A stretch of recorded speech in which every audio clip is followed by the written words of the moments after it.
Chers étudiants, bonjour à tous. J'espère que chacun de vous se porte bien. Comme vous le savez, l'université est fermée, mais les cours continuent à distance.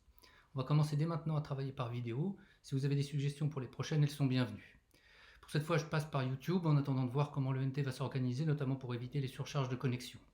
Je n'ai pas la réponse à des questions du genre qu'est-ce qui comptera pour l'examen, qu'est-ce qu'on refera plus tard, comment les notes seront recalculées, etc. Ça viendra en temps utile.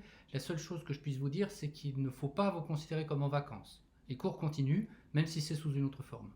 Comme c'est un peu improvisé, il se peut qu'il y ait quelques coquilles ici ou là dans la vidéo, et c'est difficile de corriger une vidéo, alors si vous voyez une erreur, signalez-la. Si possible, mettez vos questions et vos remarques dans le fil de discussion plutôt que de m'envoyer un mail, sinon je vais me noyer. Dans le fil de discussion, quand c'est à moi que vous parlez, commencez votre commentaire par BR, ce sera plus facile pour moi. Dans le fil, vous pouvez aussi échanger entre vous, notamment pour vous organiser, pour aider ceux qui pourraient avoir du mal à lire la vidéo, pour une raison ou pour une autre, etc.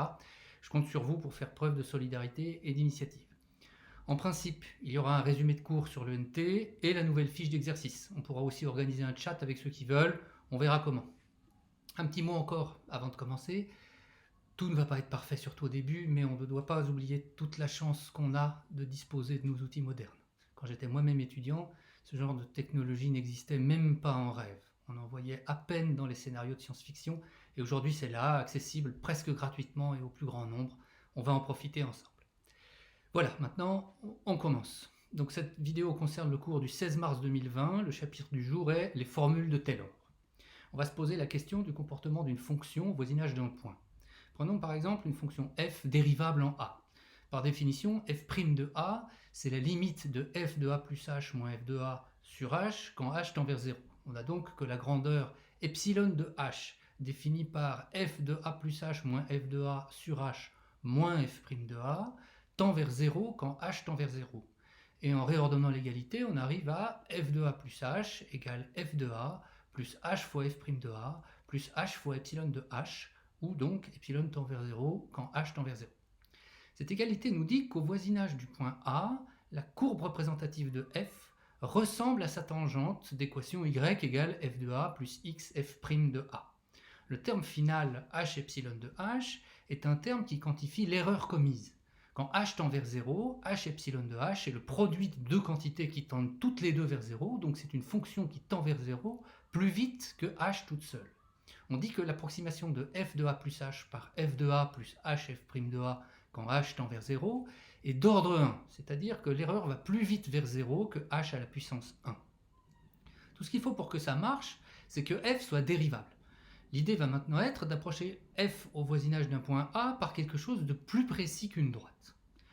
Une droite, c'est un polynôme de degré 1. Pour approcher f mieux qu'avec une droite, on va utiliser des polynômes de degré plus grand. Regardons par exemple la fonction sinus, qu'on veut approcher en 0. On connaît la dérivée de sinus en 0, c'est cosinus 0, c'est-à-dire 1, la tangente en 0, et donc la droite d'équation y égale x. Regardons maintenant la courbe représentative du polynôme x moins x au cube sur 6.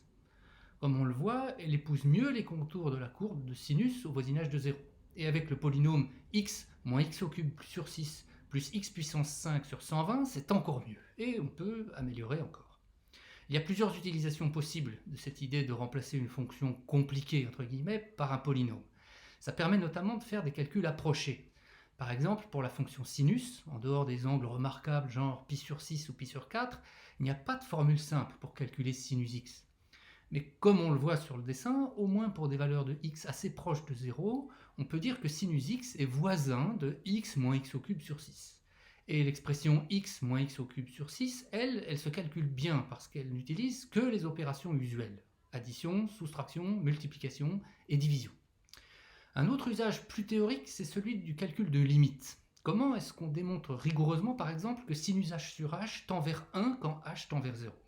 Eh bien, une façon de faire consiste à appliquer la formule f de a plus h égale f de a plus h f' de a plus h epsilon de h au cas où f est la fonction sinus et où a égale 0. La dérivée de sinus étant cosinus, on obtient sinus de 0 plus h égale sinus 0 plus h cosinus 0 plus h epsilon de h, c'est-à-dire sinus h égale h plus h epsilon de h. En divisant par h, on trouve sinus h sur h égale 1 plus epsilon de h, qui tend vers 1 parce que epsilon de h tend vers 0 quand h tend vers 0. Notre formule f de a plus h égale f de a plus hf' de a plus h epsilon de x est donc pratique, mais elle ne permet pas de tout régler. Par exemple, si on veut étudier la limite de sinus h sur h moins 1, le tout divisé par h au carré. En faisant les mêmes calculs qu'avant, on a toujours que sinus h sur h c'est 1 plus epsilon de h, et donc sinus h sur h moins 1 c'est epsilon de h. Et donc sinus h sur h moins 1 divisé par h au carré, c'est epsilon de h divisé par h au carré, qui est une forme indéterminée, 0 sur 0. Pour pouvoir trancher, on a donc besoin d'un outil plus fin, et c'est ça qu'on va étudier. L'idée générale, c'est que plus une fonction est régulière, plus on peut utiliser cette régularité pour l'approcher efficacement par des polynômes au voisinage d'un point. Et dans ce contexte, la régularité d'une fonction s'exprime en disant qu'elle est de classe Cn. Prends une fonction f définie sur un intervalle i et à valeur dans R. On dit que f est de classe Cn, ou simplement que f est Cn, quand elle est n fois dérivable, et que sa dérivée nème est continue. Ça se note, f appartient à Cn de i et de R, ou pour aller plus vite, f appartient à Cn de i, ou même f appartient à Cn quand le contexte est assez clair. Par exemple, si la fonction f est dérivable, et si sa dérivée f' est continue, alors f est de classe C1. Une fonction juste continue est une fonction de classe C0. Et on dit qu'une fonction est de classe C infinie quand elle est infiniment dérivable, indéfiniment dérivable. Par définition, si une fonction est de classe C3, par exemple, alors elle est aussi de classe C2, parce que si f est C3, alors on peut calculer f', f seconde et f tierce est continu. Or, f tierce, c'est la dérivée de f seconde. F seconde étant donc dérivable, elle est continue. Dans ce sens-là, c'est bon. Dérivable implique continu. L'occasion de rappeler qu'en revanche, continu n'implique pas dérivable. Donc, avec notre fonction f de classe C3, on peut calculer f' et f seconde, et on vient de montrer que f seconde est continue. C'est la définition d'une fonction de classe C2. Évidemment, ce qu'on a fait pour C3 et C2 pourrait se faire pour n'importe quelle valeur de n. Ça se synthétise par une suite d'inclusions. La classe Cn est incluse dans la classe Cn-1, qui est incluse dans la classe Cn-2, etc., jusqu'à la classe C1, incluse dans la classe C0. On peut aussi dire que pour tout entier n à partir de 1, f est dans Cn, si et seulement si f' est dans Cn-1, et si et seulement si la dérivée nème de f est dans C0. Quelques exemples. La plupart des fonctions usuelles sont de classe C infinie sur leur domaine de définition. Exponentielle x, sinus x, cosinus x, log x, x puissance n pour n entier positif. La fonction racine carrée de x est C infini sur 0 ouvert plus l'infini, mais seulement C0 sur 0 fermé plus l'infini, parce qu'elle n'est pas dérivable en 0.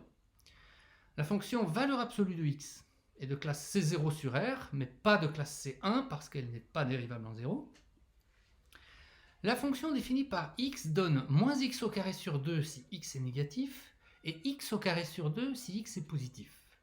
C'est une primitive de la valeur absolue de x, c'est un petit exercice, donc elle est de classe C1 mais pas de classe C2. Et on pourrait continuer comme ça en intégrant encore la fonction, ce qui démontre que les inclusions entre les Cn sont strictes. C'est important de connaître la notion de fonction Cn, mais en pratique, dans la plupart des exercices qu'on fera, c'est vrai que le fait qu'une fonction soit Cn se démontrera en général assez facilement avec un argument du type la fonction est Cn comme somme, différence, produit, quotient, composition de fonction Cn. Les seuls problèmes éventuels auxquels on doit faire attention sont les classiques du genre dénominateur nul, expression nulle dans une racine carrée, etc. Maintenant, on peut revenir à notre objectif de départ. On va énoncer des formules qui permettent d'approcher une fonction par un polynôme quand la fonction est assez régulière, au sens des classes Cn. C'est ce qu'on appelle les formules de Taylor. Elles sont un peu compliquées la première fois qu'on les voit, alors pour les aborder en douceur, on va commencer par les formules de Taylor à de petits ordres. On prend une fonction continue f sur un intervalle i, c'est-à-dire, avec le vocabulaire qu'on vient d'introduire, une fonction de classe C0 sur i. Puisque f est continue, quand h tend vers 0, on n'a que f de a plus h tend vers f de a quand h tend vers 0.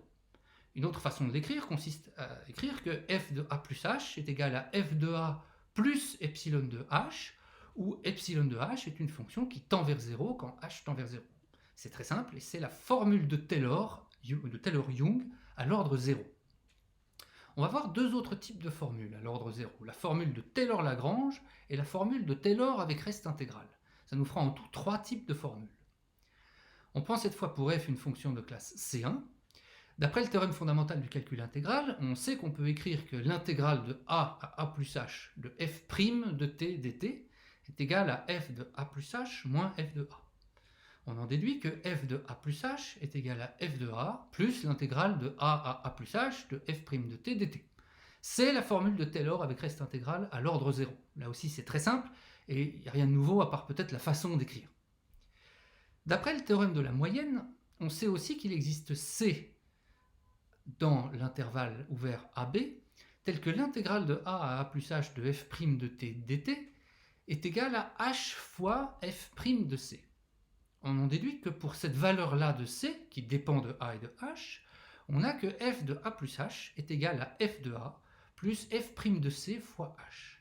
C'est la formule de Taylor-Lagrange à l'ordre 0. On écrit souvent c sous la forme a plus θh, avec θ entre 0 et 1, ce qui donne f de a plus h égale f de a plus f' de a plus θh fois h pour un certain θ entre 0 et 1. Une petite remarque avant d'aller plus loin. La valeur de θ dans Taylor-Lagrange, on ne la connaît en général jamais. De même, la fonction epsilon de h qui tend vers 0 dans Taylor-Young, on ne la connaît pas non plus. Il y a des exercices ici ou là avec une fonction f et des valeurs bien particulières de a et de h où on arrive à trouver epsilon ou θ de façon explicite. Ça permet de manier un peu les outils, mais en vrai, c'est pas ça l'esprit. L'esprit des formules de Taylor, c'est plutôt d'accepter une bonne fois pour toutes qu'on ne connaîtra jamais complètement epsilon, qu'on ne connaîtra jamais complètement θ, mais que ce qu'on en sait quand même, epsilon tend vers 0 ou θ est compris entre 0 et 1, c'est quand même suffisant pour ce qu'il s'agit de faire. Donc, sauf exercice très particulier, n'essayez pas d'en savoir plus sur epsilon de h que le fait que ça tend vers 0 quand h tend vers 0. En principe, si on s'y prend bien, ça doit suffire. Autre petite remarque, dans les 3 formules, Taylor-Young, Taylor avec reste intégral, Taylor-Lagrange, à l'ordre 0, on n'a pas eu besoin exactement des mêmes hypothèses de régularité sur f.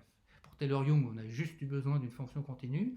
Pour Taylor avec reste intégral, on a eu besoin de considérer f', mais aussi de pouvoir intégrer f', ce qui, au moins dans le cadre d'une théorie simple de l'intégration, demande plus ou moins l'hypothèse f' continue, c'est-à-dire f de classe C1. Même chose pour Taylor-Lagrange, qui utilise le théorème de la moyenne appliqué à f'. Il faut s'y faire, même si en pratique, c'est rarement très grave, les hypothèses sur f sont décalées suivant les formules. On va maintenant voir comment raffiner un peu nos formules à l'ordre 0 pour avoir des formules à l'ordre 1. Si f est de classe C1 sur un intervalle i, on a déjà vu tout à l'heure que quand a est dans i, f de a plus h est égal à f de a plus hf' de a plus h fois epsilon de h, avec epsilon de h qui tend vers 0 quand h tend vers 0. C'est la formule de Taylor-Young à l'ordre 1. En vrai, on n'a besoin que de f dérivable et pas de classe C1, mais quand on regarde aux ordres supérieurs, cette économie d'hypothèse disparaît. Pour la formule de Taylor avec reste intégral, on part de la formule à l'ordre 0 qu'on a déjà vue. F de a plus h égale f de a plus l'intégrale de a à a plus h de f' de t dt. Ensuite, on fait une intégration par partie en posant u égale f' et v' égale 1. Puis u' égale f seconde et v égale t plus a, t moins a plus h, qui est une primitive de la constante, de la constante 1. Donc ça donne f de a plus h égale f de a plus t moins a plus h fois f' de t en a et en a plus h, moins l'intégrale de a à a plus h de t moins a plus h fois f seconde de t dt. En simplifiant un peu, ça nous donne f de a plus h égale f de a plus h fois f' de a plus l'intégrale de a à a plus h de a plus h moins t f seconde de t dt. C'est la formule de Taylor avec reste intégral à l'ordre 1. Elle s'écrit aussi en posant x égale a plus h, f de x égale f de a plus x moins a fois f' de a plus l'intégrale de a à x de x moins t fois f seconde de t dt. Pour pouvoir appliquer cette formule, on a besoin que f seconde existe et qu'on puisse l'intégrer de a à x. Donc l'hypothèse f seconde continue est naturelle, c'est-à-dire f de classe C2. Pour Taylor-Young à l'ordre 1, on avait seulement f de classe C1. À nouveau, donc, une différence de régularité qui perdure aussi aux ordres plus grands. À l'ordre 1, il nous reste à voir la formule de Taylor-Lagrange. On a vu que pour l'ordre 0, Taylor-Lagrange se démontre en utilisant le théorème de la moyenne. Cette fois, on va utiliser le théorème de Rolle, mais c'est le même esprit. Taylor-Lagrange à l'ordre 0 nous dit que f de a plus h est égal à f de a plus h fois f' de a plus θh, avec θ une certaine valeur comprise entre 0 et 1. On va maintenant utiliser une fonction auxiliaire g, définie par g de t égale f de a plus h moins f de t plus a plus h moins t f' de t, et le tout moins k fois a plus h moins t au carré, où k est un réel fixé qu'on va choisir après. Attention, dans cette définition de g, les valeurs a, h et k sont fixées. La variable de g, c'est t et rien d'autre. En appliquant la définition de g à la valeur t égale a plus h, on trouve que g de a plus h, c'est f de a plus h moins f de a plus h moins a plus h fois f' de a plus h, le tout moins k fois a plus h moins a plus h au carré. Ce qui se simplifie, c'est f de a plus h moins f de a plus h moins 0 fois f' de a plus h moins k fois 0 au carré, c'est-à-dire 0, quelle que soit la constante k qu'on aura choisie. Et c'est maintenant qu'on va choisir k, pour pouvoir appliquer le théorème de Rolle à g.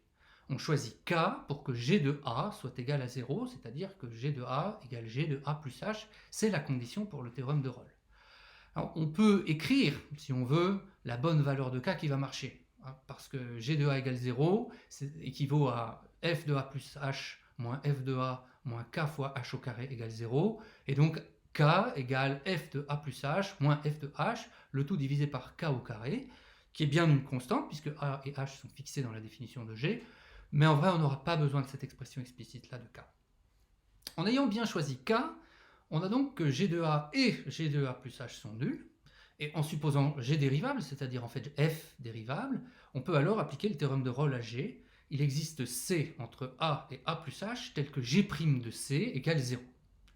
On peut alors calculer la fonction g', et on trouve que g' de t, c'est moins f' de t moins f' de t plus a plus h moins t f seconde de t, plus 2k facteur de a plus h moins t, et donc en simplifiant, g' de t, c'est a plus h moins t facteur de 2k moins f seconde de t. Pour t égale c, on a donc 0 égale g' de c, c'est le théorème de Rolle, égale a plus h moins c facteur de 2k moins f seconde de c. On en tire une nouvelle expression de k, qui elle va être utile. K, c'est f seconde de c divisé par 2. La fonction g se réécrit alors, g de t égale f de a plus h moins f de t plus a plus h moins t f' de t, le tout moins f seconde de c divisé par 2 fois a plus h moins t au carré. Encore un dernier effort, on sait que g de a égale 0. Donc 0 est égal à g de a est égal à f de a plus h moins f de a plus h moins a f' de a moins f seconde de c sur 2 plus a plus h moins a au carré, fois a plus h moins a au carré, et ça serait écrit f de a plus h égale f de a plus f' de a fois h plus f seconde de c divisé par 2 fois h au carré. On sait aussi que c est entre a et a plus h, donc on peut écrire c sous la forme a plus θh pour un certain θ entre 0 et 1, donc finalement, on a montré qu'il existe θ entre 0 et 1 qui dépend de h, tel que f de a plus h est égal à f de a plus f' de a fois h plus f seconde de a plus θh divisé par 2 fois h au carré. C'est la formule de Taylor-Lagrange à l'ordre 1. Toutes les formules à l'ordre 0 ont en commun d'approcher la fonction f au voisinage de a par une même constante, f de a, qu'on peut voir comme un polynôme de degré 0. La différence entre les formules, c'est dans la manière dont on exprime l'erreur commise dans cette approximation. Et les formules à l'ordre 1 font la même chose, avec un même polynôme de degré 1 pour les trois. On a vu dans les raisonnements précédents que passer de l'ordre 0 à l'ordre 1 demande une régularité supplémentaire à f. Il faut pouvoir la dériver une fois de plus, et il faut que la nouvelle dérivée elle-même ait un peu de régularité. Tout ce qu'on a vu dans le passage de l'ordre 0 à l'ordre 1 se généralise à l'ordre n. On ne va pas faire la démonstration ici, non pas qu'elle soit vraiment plus difficile, mais l'écriture devient franchement technique, et si déjà vous avez bien compris ce qu'on a fait jusque-là, c'est déjà très bien. On va donc se contenter d'énoncer les trois formules à l'ordre n, Taylor-Young, Taylor avec reste intégral, Taylor-Lagrange. Chacune des trois est en deux parties. Une première partie est un polynôme de degré O plus n, qui est le même dans les trois formules. C'est le polynôme de Taylor de f en A. qui est la somme de 0 à n des monômes de la forme h puissance i sur factoriel i fois dérivée im de f en a. Petite remarque, le polynôme de Taylor n'est pas forcément de degré égal à n, parce qu'il se peut que le coefficient de degré n soit nul, simplement quand la dérivée nième de f en a est égale à 0. Ce qui distingue les trois formules, c'est donc la façon dont elles expriment le reste d'ordre n, c'est-à-dire l'erreur commise en confondant f avec son polynôme de Taylor au voisinage de a. La formule de Taylor-Young exprime le reste sous la forme h puissance n fois epsilon de h, avec epsilon de h tend vers 0 quand h tend vers 0. Cette forme est utile dans les calculs de limite qu'on a évoqués au début. Et pour le voir, on va reprendre la question qu'on n'avait pas pu trancher au début. Quelle est la limite de sinus h sur h moins 1, le tout divisé par h au carré, quand h tend vers 0? La formule de Taylor-Young appliquée à sinus en a égale 0 s'écrit sinus de h égale sinus de 0 plus sinus prime de 0 fois h, plus sinus seconde de 0 divisé par 2 fois h au carré, plus sinus tierce de 0 divisé par 6 fois h au cube, plus h au cube fois epsilon de h. Puisque sinus prime égale cosinus, que sinus seconde égale moins sinus, et que sinus tierce égale moins cosinus, on en tire facilement que sinus de h égale h moins 1 sixième de h au cube, plus h au cube fois epsilon de h. Donc, sinus de h divisé par h, c'est 1 moins 1 sixième fois h au carré, plus h au carré fois epsilon de h. Donc, sinus h sur h moins 1, c'est moins 1 sixième de h au carré, plus h au carré fois epsilon de h. Et donc, en divisant le tout par h au carré, sinus h sur h moins 1, le tout divisé par h au carré, c'est égal à moins 1 sixième plus epsilon de h.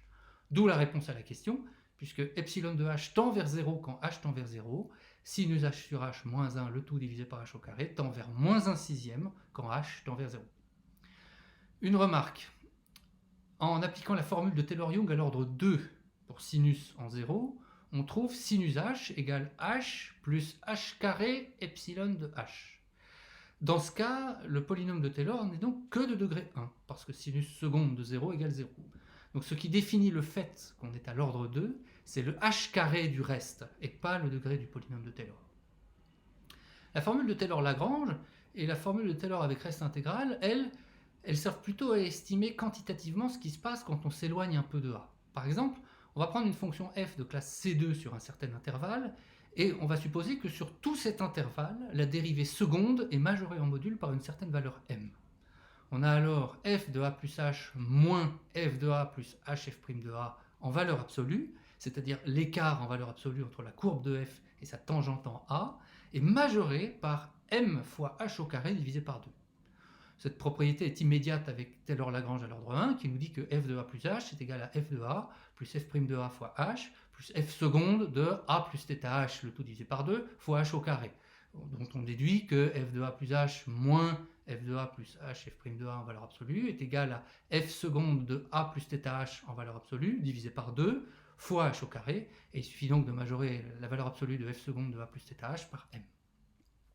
Si on veut, on peut aussi obtenir ce résultat en utilisant la formule de Taylor avec reste intégral. On fait une majoration de f seconde par m dans l'intégrande et on intègre ce qui reste. Je vous le laisse en exercice. Comme application de ce résultat, on va considérer la valeur de la racine carrée de 1,1. On pose f de t égale racine de t, a égale 1 et h égale 0,1. On a f' de t égale 1 sur 2 racines de t, et f seconde de t égale moins 1 sur 4 fois t puissance 3,5. Donc, entre 1 et 1,1, f seconde de t est majorée en valeur absolue par un quart, parce que la valeur absolue de f seconde est une fonction décroissante sur l'intervalle 1, 1,1, et donc elle atteint son maximum en t égale 1. En appliquant la propriété qu'on vient d'énoncer, on a donc que la valeur absolue de racine de 1,1 moins racine de 1 plus 1 demi fois 0,1 est majorée par 1 quart fois 0,1 au carré divisé par 2, c'est-à-dire 1 sur 800. La valeur racine de 1 plus 1 demi fois 0,1, qui est égale à 1,05, est donc une approximation de racine de 1,1 au 800e près. Voilà, j'espère que cette vidéo vous aide. N'hésitez pas à réagir dans le fil de discussion, je le consulterai régulièrement. Bon travail à tous.